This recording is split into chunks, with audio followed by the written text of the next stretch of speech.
Hello and welcome to Post, the channel where we discuss all things hockey and all teams. Let's get this out of the way right now. I am not happy about making this video. As a Canadiens fan, it's extremely hard to watch them right now.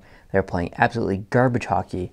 I don't know if they're going to turn it around, and really that's what we're here to talk about. Can they turn it around, and what are the decisions that they can make to move forward and to make some changes, or not make any changes at all, and just kind of work hard and change within, I guess you could say. So the question coming out of the media right now is, should you fire Marc Bergevin? What do I think?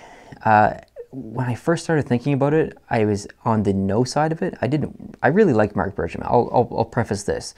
I think personality-wise, I think he's the perfect GM. He's cool, calm, and collected. He's secretive.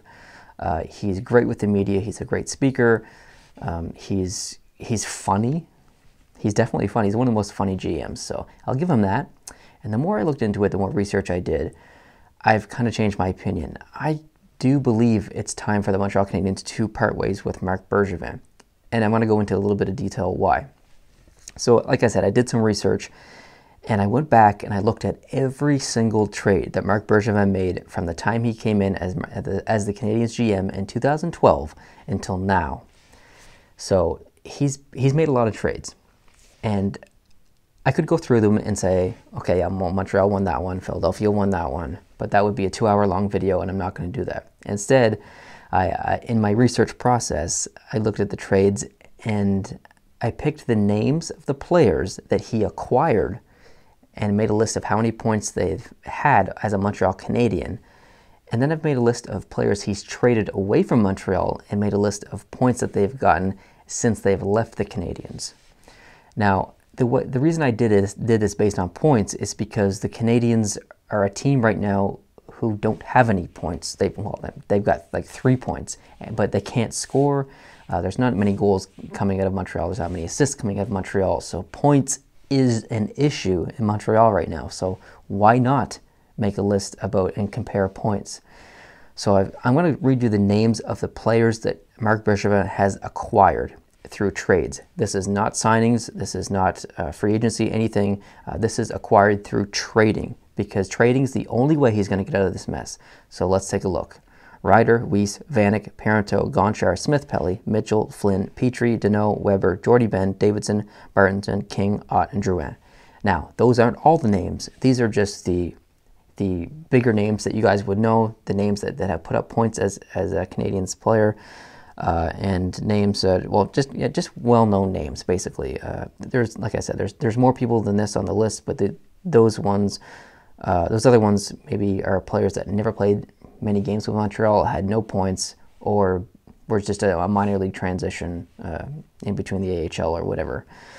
And then on the traded side, and this is the players who played for Montreal, and Marc Bergevin traded them away. And same rule applies here. Bigger names, guys who get points, guys who play a lot of games in the NHL, stuff like that. Beaulieu, Sergachev, Andrighetto, Desharnais, Subban, Eller, Smith-Pelly, Weiss, Fleischmann, Prost, Bourque, Moen, Georges, Briere, Cole, and Cassian. So I went through the painful process going through these and adding up all the numbers, and it was a little shocking, to be honest. So if we look at the acquired list, and that was the first list of names I read, I've put down the points of how many points they've gotten as a Montreal Canadien since I've joined the team. And that's 317 combined. That's a lot of points since 2012. I think that's a pretty respectable number, I guess. I don't really have anything to compare it to from other teams, but I thought it was funny to look and see who got the most points on the team since then. So first on the list is Petrie with 53 points. He's a defenseman. Okay. Second, Phillip Deneau, 47. Okay, Deneau is doing pretty good, actually. Third, we've got Weber with 44, another defenseman. And fourth, you have Torrey Mitchell with 37. And so in the last 5 years, or a little over 5 years actually, almost 6 years, the fourth best player that you've acquired has been Torrey Mitchell with 37 points. Are you kidding me? That's unacceptable. I like Torrey Mitchell, but come on.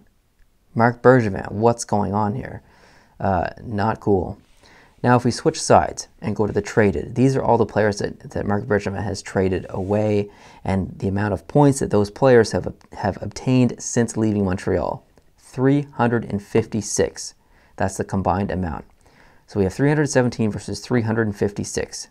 So you have 317 points coming in and 356 points going out. Now, I know there's a lot of factors that go into this, but this is just the best way that I could do it.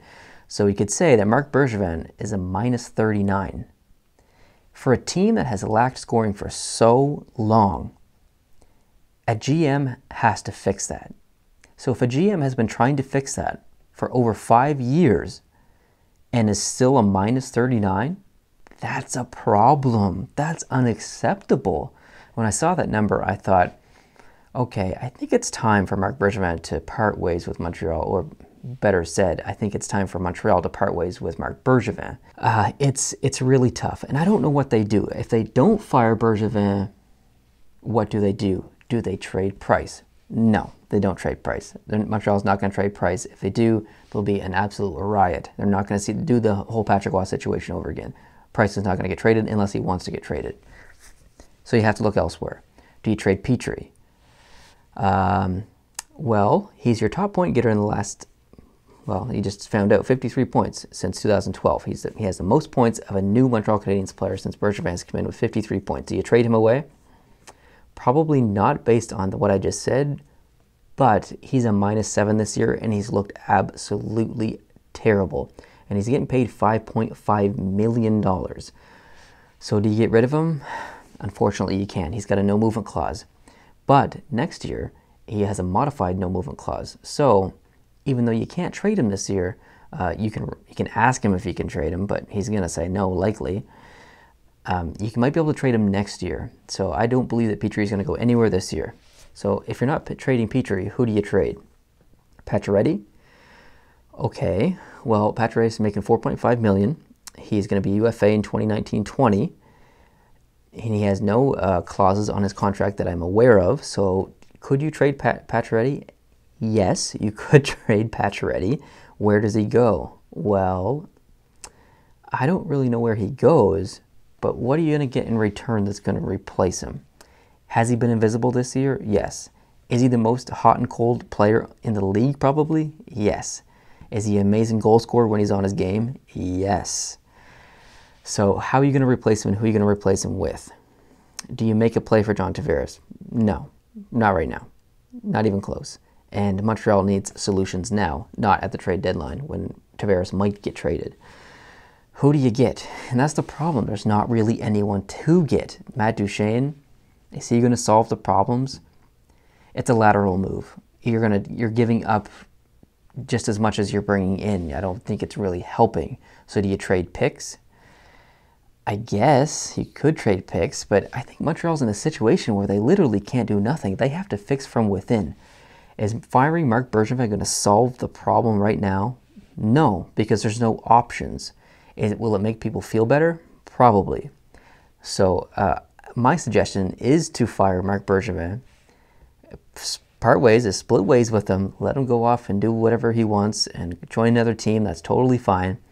But bring in a new GM and just try and heal within and grow within, and just use this year as a learning lesson, as a way to build chemistry with your guys and stuff. Because honestly, they play what, like 11-12% of the season so far. If they go on and lose or have a similar record in November, there's no recovery. They're not coming back from it. It's not going to happen. So it's going to have to be a growth year. That decision is going to have to be made at the end of November. And that's unfortunate being a Canadiens fan. I'd love to know what you guys think. I've been rattling my brain about this all day. Very frustrating topic to talk about. Very frustrating hockey to watch as a Canadiens fan. But I'd love to know how you guys think and what you guys feel. Let me know down below in the comment section. If you're new to this channel, I hope you can hit the subscribe button. If you like this video, hit the like button. And we will see you in the next video. Adios.